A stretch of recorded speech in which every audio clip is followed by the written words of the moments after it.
Hello. चलिए पढ़ते हैं broad types of mutual fund. Mutual fund के ब्रॉडली 3 टाइप होते हैं। पहला होता है ओपन एंडेड, दूसरा होता है क्लोज एंडेड और तीसरा होता है इंटरवल फंड्स। पहले ओपन एंडेड फंड्स के बारे में जानेंगे। ओपन एंडेड म्यूचुअल फंड्स, इसका मतलब सिंपल भाषा में दुकान खुली है, कभी भी आओ कभी भी जाओ। आप इन्वेस्ट कभी भी कर सकते हो, आप पैसा कभी भी लेके जा सकते हो। देयर इज़ नो रिस्ट्रिक्शन, कोई आपको रोकेगा नहीं। ठीक है। सो ओपन एंडेड फंड्स में आप पैसा कभी भी डाल सकते हो, पैसा निकाल कभी भी सकते हो। इसको ओपन एंडेड फंड को कोई फिक्स मैच्योरिटी पीरियड नहीं रहता है। ट्रांजैक्शंस जो होते हैं वो एनएवी के बेस पे होते हैं।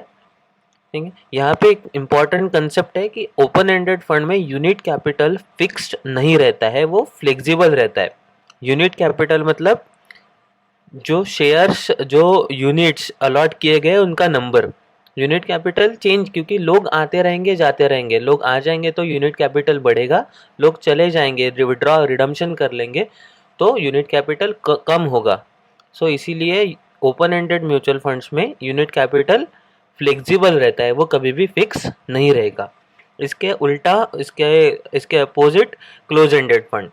क्लोज एंडेड फंड में कैसे होता है कि सबसे पहले एनएफओ के वक्त में पैसा जमा कर लिया जाता है और उसके बाद में एक स्पेसिफिक पीरियड के लिए वो एनएफओ, वो फंड जो होता है वो बंद हो जाता है। उसमें ना आप इन्वेस्ट कर सकते हो ना आप विड्रॉ कर सकते हो। ठीक है।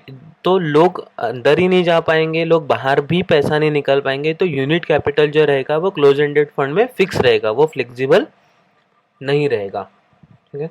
एक क्लोज एंडेड फंड्स की एनएवी कभी भी फिक्स नहीं रहती है। आपको एक एनआईएसएम के एग्जाम में सवाल पूछा जाता है कि क्लोज एंडेड की एनएवी फिक्स रहती है क्या, तो ऐसा नहीं, एनएवी कभी फिक्स नहीं रहेगी, एनएवी रोज ही बदलेगी, यूनिट कैपिटल फिक्स रहेगा।